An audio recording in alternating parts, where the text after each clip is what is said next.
Isang 3.4 magnitude na lindol ang tumama malapit sa Isabela, Pilipinas ngayon noong 3 ng Hunyo, 2026 sa 1:32 lokal na oras.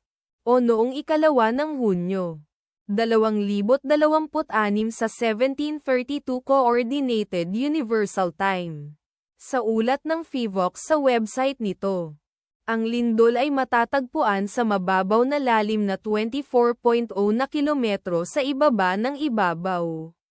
Sa mga coordinate latitude 17.22 at longitude 121.97.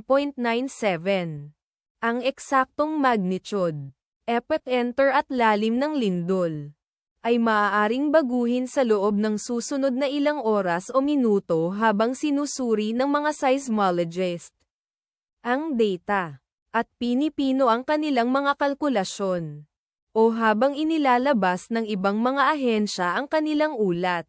Kabilang sa mga bayan o lungsod na malapit sa sentro ng lindol ang Ilagan, Isabela, na matatagpuan sa 12 kilometers, o humigit kumulang 7.45 milya mula sa sentro ng lindol. Cabagan, Isabela, na nasa 32 kilometers, o humigit kumulang 19.8 milya ang layo.